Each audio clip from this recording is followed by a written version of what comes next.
வணக்கம். நான் உங்கள் சங்கர் மனோகரன், சுக்ரா ஜோதி நிலையத்திலிருந்து. இப்போ நம்ம இந்த குரு பெயர்ச்சி பலன்கள் 2024 பார்க்க போகிறோம். இதுவரை நம்ம சேனலை சப்ஸ்கிரைப் பண்ணாதவங்க சப்ஸ்கிரைப் பண்ணி எனக்கு சப்போர்ட் பண்ணணும் அன்போடு கேட்டுக்கொள்கிறேன். மேலும் நம்ம வீடியோஸை ஷேர் பண்ணுங்கள், லைக் பண்ணுங்கள், உங்களோட கமெண்ட்ஸையும் நம்மளோட இதில் தெரியப்படுத்துங்க. இதுவரை நம்ம வீடியோஸ் பொறுத்த வரைக்கும் பார்த்திங்கன்னா குரு பெயர்ச்சி பலன்கள்னால் மட்டுமே எல்லாருக்கும் ஒரு தெளிவான நிம்மதி இருக்கும். ஏன்னா குரு பெயர்ச்சின்றது கண்டிப்பாக எல்லாருக்கும் நன்மை செய்யக்கூடிய ஒரு பயிற்சி. ஏன்னா குரு பகவான் ஒரு ஒரு கெடுபலனான ஒரு இடத்துல நிற்கிறாருன்னா கூட ஒரு பார்வை பலன் கெடுபலனாக இருந்தால் கூட அதன் நிமித்தம் நன்மைகளே நடக்கும். அதனால எப்பயுமே குரு பயிற்சின்றது ஒரு நல்ல பயிற்சின்றது உங்கள் எல்லாருக்கும் தெரியும். மேலும் நம்மளுடைய பயிற்சி பலன்கள்ன்றது எப்படி இருக்கும், நீங்கள் எப்படி நடந்துக்கணும், எந்த பரிகாரம் செய்யணும், கோயிலுக்கு போகணும் அப்படின்றது ரொம்ப தெளிவாகவே கொடுத்துருக்கோம். ஸோ கவலையே வேண்டாம். இதுவரை நம்ம இது இப்போ ஸ்க்ரீனில் பார்த்துட்டு இருக்க அந்த போஸ்ட்டை இலவசமாக பெற்றுக்கொள்ளாதவங்க உங்களுக்கு வேணும்னு விருப்பப்படுறீங்கன்னா ஸ்க்ரீனில் தெரிகிற நம்பரை உங்கள் மொபைலில் சேவ் பண்ணிவிட்டு வாட்ஸ்அப்பில் உங்கள் பேர் அனுப்புங்க. இந்த போஸ்ட் ரொம்ப பயனுள்ள பதிவுங்க. காலையிலே ஒரு அழகான சுவாமியின் புகைப்படம், இன்றைக்கி அமாவாசையா, பௌர்ணமியா, கிருத்திகையா, சங்கடகர சதுர்த்தியா, ராகு காலம் எப்போ, யமகண்டம் எப்போ, மேலும் ஒரு வார்த்தை ராசி பலன், மேலும் சந்திராஷ்டமம் யாருக்கு, இதெல்லாம் தெரியும் போது காலையிலே உங்களுக்கு ரொம்ப பயனுள்ளதாக இருக்கும். நீங்களும் உங்கள் நண்பர்களுக்கும் பகிர்ந்து கொள்ளலாம். இதை பெற்றுக்கொள்ளணும்னு நான் அன்போடு கேட்டுக்கொள்கிறேன். சரி, நம்ம இப்போ நேரம் கடத்தாமல் ஒரு பலன்களுக்குள்ளே போக ஆரம்பிக்கலாமா? இப்போ நம்ம மீனராசிக்குண்டான குரு பயிற்சி பலன்களை பார்க்கும்போது குரு பகவான் உங்களுக்கு 3ல் இருக்கார். இம்மூலியமாக 5, 7, 9 பார்வைகளை பார்க்கும்போது எல்லாமே உங்களுக்கு ரொம்ப சாதகமான நேரமாக இருக்குது. இந்த காலகட்டத்தில் நீங்கள் செய்ய வேண்டியது என்னென்னா, முக்கியமாக ஒவ்வொரு விஷயமா சொல்லணும் அப்படின்னா கணவன் மனைவி அனுசரித்து போங்க, வாக்குவாதம் வேண்டாம், விட்டு கொடுத்து போங்க. ஏன்னா இப்போ நீங்கள் விரைய சனியில் வேறு இருக்கீங்க, அது ரொம்ப முக்கியமான நேரம். ஸோ இந்த காலகட்டத்தில் எவ்வளோக்கு நிதான போக்கு கடைபிடிங்களோ குடும்ப வாழ்க்கை காப்பாற்றப்படும். புதுசாக திருமணம் பண்ணுறவங்க நீங்கள் உங்கள் சுயஜாதகத்தில் 4, 6, 8, 12 புத்திகள் கண்டிப்பாக நடக்கக்கூடாது. அப்படி இருந்தால் மட்டும் திருமணத்துக்கான திட்டங்களை போடுங்க. இல்லைன்னா இன்னும் ஒரு வருஷம் வெயிட் பண்ணி நீங்கள் பண்ணுறது ரொம்ப உத்தமம். நிறைய பேர் என்கிட்ட ஜாதகம் பார்க்க வரவங்களே திருமண பிளவு காரணமாக நிற்கும் போது ரொம்ப மனவேதனையாக இருக்குது. அதே போல் குழந்தை பாக்கியத்துக்கும் சரி, ஏதேனும் குலதெய்வ வழிபாடையோ இல்லை இஷ்ட தெய்வ வழிபாடையோ ஏதாவது நீங்கள் விட்டுருக்கீங்களான்னு பாருங்கள். சில பேர் ட்ரீட்மெண்ட் எடுக்க வேண்டிய கட்டாயம் இருக்கும். தயவு செஞ்சு ட்ரீட்மெண்ட் எடுத்துக்கோங்க, நல்ல விஷயம் நடக்கும். வேலையை பொறுத்த வரைக்கும் கண்டிப்பாக வேலை பலு உண்டுங்க, அதில் எந்த சந்தேகமும் கிடையாது. இந்த விரயசனி காலகட்டம் ஆரம்பிச்சுலேருந்தும் அவங்களுக்கு பார்த்தீங்கன்னா நிறைய வீண் செலவுகள், தேவையில்லாத பண இழப்புகள், நிறைய பேர் இன்வெஸ்ட்மெண்ட் பண்ணி இழந்திருப்பீங்க. இந்த குரு பயிற்சி காலம் ஒரு ஆறுதலான காலம் சொல்லலாம். ஒரு மழையில் ஓடிக்கிட்டே இருக்க நம்ம ஒதுங்க ஒரு இடம் கிடச்சி நிற்கிற மாதிரி, வெயிலில் நடந்துக்கிட்டே இருக்குங்க, மரத்துக்கு நிழல் கிடைக்கிற மாதிரி இந்த காலகட்டம் ஒரு நிதானத்தன்மையும் உங்களுக்கு கொடுக்கும். கொஞ்சம் பொறுமையும் நிதானமும் சிந்திச்சு செயல்படும் போது இந்த காலகட்டத்தை அழகாக கையாளலாம். விரைய சனியே இருந்தால் கூட சுபவிரயமாக பிளான் பண்ணுங்கள். உங்கள் வீட்டில் ஒரு நல்ல காரியம் பண்ணலாம், வீட்டுக்கு தேவையான பொருட்கள் வாங்கலாம், ஆடை ஆபரணங்கள் வாங்கலாம், வண்டி வாகனங்கள் வாங்கலாம். சுபவிரயமாக நீங்கள் பண்ணிக்கிட்டிங்கன்னா உங்களுக்கு வீண் விரயம் கண்டிப்பாக வராது, அதில் எந்த சந்தேகமும் கிடையாது. அதே போல் வீட்டில் கணவன் மனைவி மட்டும் கிடையாது, வீட்டில் இருக்க எல்லாருக்கிட்டையும் அனுசரித்து விட்டு கொடுத்து போங்க. வாக்குவாதங்கள் வேணாம். நான் ப்ரூவ் பண்ணுறேன், இதில் நான் தான் கரெக்டுன்னு ப்ரூவ் பண்ணுறேன், அவங்க தப்புன்னு உணர வைக்கிறேன் அப்படின்லாம் எதுவும் பண்ணாதீங்க.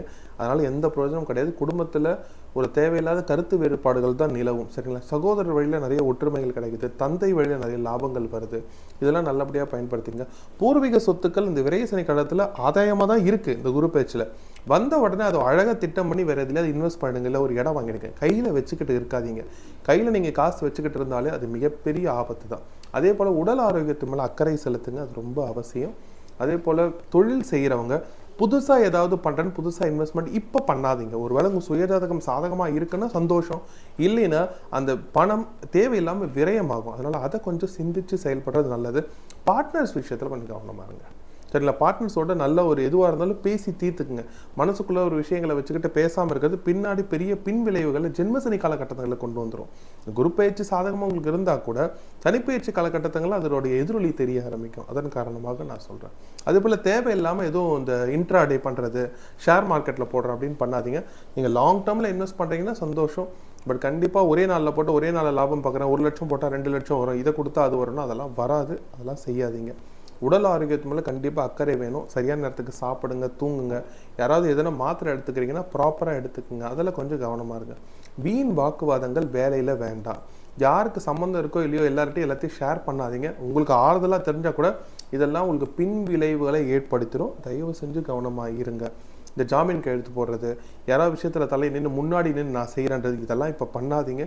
ஜாமீன் கையெழுத்துலாம் போட்டால் காலத்துக்கும் கடனை நீங்கள் கட்டுற மாதிரி வந்துடும். அதனால் எதுக்குள்ளேயும் கடன் கொடுக்கலாமா, ஒரு கடன்லாம் கொடுக்காதீங்க. கடன் வாங்கினா கட்டுறது கஷ்டம், கடன் கொடுத்தா திரும்ப வாங்குறது அதை விட பெரிய கஷ்டம். இதெல்லாம் கொஞ்சம் சிந்திச்சு செயல்படுறதுன்றது நல்லது. இந்த குரு பயிற்சி காலகட்டம் உங்களை ரொம்ப நிதானமாக செயல்படுத்தும், புரிய வைக்கும். வேண்டாம், இதை பண்ணாத, இவங்களை நம்பாத, இதை செய்யாதன்ற ஒரு உணர்வை ஏற்படுத்தும். அந்த உணர்வை பிடிச்சிக்குங்க. அதையும் தாண்டி நான் செய்யறதான் செய்வேன்னு சொல்லி தயவு செஞ்சு செய்யாதீங்க. உங்களுக்கு எப்பயுமே நல்ல ஒரு பகுத்தறிவு உண்டு. எதை செய்யலாம், எதை பேசலாம், ஃபோர்காஸ்டிங் பவர்ன்றவாங்க, இதெல்லாமே உண்டு. ஸோ இதை நீங்கள் நல்லபடியாக பயன்படுத்திங்க, அது ரொம்ப முக்கியம். அதே போல் நண்பர்கள் விஷயத்தில் கொஞ்சம் கவனமாக இருங்க. தவறான சில நண்பர்களால் தவறான வழிநடத்துதல் ஏற்படுற மாதிரி காட்டுது. இதில் கொஞ்சம் கவனமாக இருங்க. வேலை செய்கிற இடத்துல எல்லாத்தையும் சொல்கிறது மூலிமா உங்களுக்கு மேலதிகாரிட்டு தவறாக உங்களை பற்றி விஷயங்கள் போக வாய்ப்பு இருக்கிறதுனால எல்லாருக்கிட்டையும் லிமிட்டாக வச்சுக்கோங்க. அது உங்களுக்கு எப்பயுமே நன்மை தரும். குரு பயிற்சி வரைக்கும் வண்டி வாகனங்கள் அமைப்பு இருக்குது, அதை வாங்குங்க. வீடு மனை வாங்கலாம்னா வாங்கலாம். உங்கள் பேரில் மட்டும் இல்லாமல் இன்னொருத்தர் பேர்லையும் ஜாயிண்ட் அக்கௌண்ட் மாதிரி போட்டு அது மாதிரி வாங்குறது நல்லது. இந்த டபுள் டாக்குமெண்ட்லாம் இருக்கான்னு ஒரு தடவைக்கு 2 தடவை செக் பண்ணிங்க. எதை கம்மி காசில் இடம் வருது, கம்மியாக வீடு கிடைக்குது, ஒருத்தர் கம்மி காசில் இதை பண்ணித்தரானாங்கன்னா அதை சந்தேகப்படுங்க. உடனே அதை ப்ராப்பராக என்ன டாக்குமெண்டேஷன் வேலிடேட் பண்ணணுமோ அதெல்லாம் பண்ணுங்க. அதெல்லாம் பண்ணிட்டு நீங்கள் செய்யறதுன்றது உங்களுக்கு உத்தமம். வெளிநாடு வாய்ப்புகள் ரொம்ப சாதகமாக இருக்குது. நிறைய பேர் வெளிநாடு சென்று படிக்கிறதுக்கான வாய்ப்புகள் தேடிட்டு இருக்கீங்க. நிறைய பேர் வெளிநாட்டிலே வேலை தேடுறீங்க. அவங்களுக்கான வாய்ப்புகள் ரொம்ப நல்லா இருக்குது. அது நல்லபடியாக பிடிச்சிக்குங்க. அதிக தவறான ஒரு ஏஜென்சி மேலே காசு கொடுத்துடாதீங்க. ஏன்னா விரைய சனியும் நடக்கிறதுனால அதையும் நம்ம கருத்தில் கொள்ளணும். கொஞ்சம் கவனமாக ஒரு தடவைக்கு 2 தடவை உங்கள் தெரிந்தவர்கள் மூலியமா, நண்பர்கள் மூலியமா, உறவினர்கள் மூலியமா அந்த மாதிரி போகிறீங்கன்னா சந்தோஷம். அதே மாதிரி படிக்கிற விஷயத்தில் அதே போல் கவனமாக இருங்க. இந்த காலகட்டம் நுட்பமான பேச்சு திறமை, தெளிவார்ந்த ஒரு சிந்தனையெல்லாம் உங்களுக்கு கிடைக்கும். அதை நல்லபடியாக பயன்படுத்திக்கிட்டு இந்த குரு பயிற்சியை, சனி பயிற்சியே நீங்கள் தாண்டி வர்றதுக்கான ஒரு நல்ல வாய்ப்பாக பயன்படுத்திங்க. ஒரு கடலில் போயிட்டே இருக்கவனுக்கு ஒரு போட்டும் துடுப்பும் கிடைக்கும் போது அவன் ஈஸியாக அதை பயணம் பண்ணிடுவான். கடல் கஷ்டம்தான், ஆனால் அதை தாண்டி வர்றதுக்கு அந்த துடுப்பும் போட்டும் கண்டிப்பாக பெரிய உதவியாக இருக்கும். அந்த மாதிரி இந்த சனி பயிற்சி காலகட்டத்தில் இந்த குரு பயிற்சின்றது உங்களுக்கு ஒரு மிகப்பெரிய ஒரு ஆறுதலான சந்தோஷமான விஷயம். அதை நல்லபடியாக பயன்படுத்திக்கங்க. தவறாமல் வியாழக்கிழமையில் சாய்பாபா வழிபாடு செய்யுங்க. இது உங்களுக்கு இன்னும் ஒரு படி மேன்மையை கொடுக்கும். பல நல்ல விஷயங்கள் இந்த குரு பயிற்சி நடக்க போகுது உங்களுக்கு. இதுவரை சொல்லப்பட்டதில் இந்த ராசிக்குண்டான பொது பலன்கள் தாங்க. உங்கள் சுயஜாதப்படி பலன்கள் தெரிஞ்சுக்கொள்ளணும்னு விருப்பப்படுறாங்க. ஏன்னா உங்களுடைய பிறந்த தேதி, நேரம், உங்களுடைய பிறந்த ஊர், இதை பொறுத்து உங்களுடைய லக்னம், கிரகங்கள் நின்ற நிலை, பார்க்கும் நிலை, தசாபுத்தி, அந்தரம், உபாந்தரம் இதெல்லாம் மாறுபடும். இதன் மூலயமா பலன்கள் மாறுபடலாம். ஏன்னா நாங்கள் சொல்கிற பொது பலன்கள் தசாபுத்தி நல்லா இருக்கும் பட்சத்தில் அதிகமான நன்மைகளை பார்ப்பீங்க. தசாபுத்தி சரியில்லாத பட்சத்தில் ஒருவேளை 4, 6, 8, 12 தசாபுத்திகள் நடக்கும் பட்சத்தில் நீங்கள் கண்டிப்பாக பலன்கள் கொஞ்சம் குறைவாக தான் இருக்கும். அதுக்காக கவலைப்படாதீங்க. உங்கள் சுயஜாதகத்தை கொண்டு நீங்கள் தெரிஞ்சுக்கிற பலன்கள் ரொம்ப அக்யூரேட்டாக இருக்கும். மேலும் நம்மக்கிட்ட ஜாதகம் பார்க்கும்போது உங்களுக்கு உண்டான பலன்களையும் பரிகாரங்களும் நவரத்னங்கள் மூலியமாகவும் எந்திரங்கள் மூலியமாகவும் பரிகாரங்கள் பண்ணி கொடுத்துட்ருக்கோம். மேலும் நம்மக்கிட்டே லக்ஷ்மி பூஜை ஸ்டோர்னு இருக்குது. அதிலே ஒரிஜினல் கருங்காலி மாலைகள், சந்தன மாலைகள், ஸ்படிக மாலைகள், மேலும் நிறைய பொருட்கள் கொடுத்துட்ருக்கோம். விருப்பம் இருக்கவங்க தொடர்பு கொண்டு பெற்றுக்கொள்ளலாம். இதுவரை நம்ம சேனலை சப்ஸ்கிரைப் பண்ணாதவங்க சப்ஸ்கிரைப் பண்ணி எனக்கு சப்போர்ட் பண்ண அன்போடு கேட்டுக்கொள்கிறேன். மேலும் அந்த இலவச பதிவு வேணுன்றவங்க தவறாமல் அதை பெற்றுக்கொள்ளுங்கள். அதை தவற விடாதீங்க. ரொம்ப பயனுள்ளதாக இருக்கும். இந்த வீடியோ பார்த்துட்டு இருக்க நீங்கள் எல்லா வளமும் நலமும் பெற்று வாழ எல்லாம் வல்ல இறைவனை நான் மனதார பிரார்த்தனை செய்து கொள்கிறேன். வாழ்க வளமுடன், வாழ்க வளமுடன்.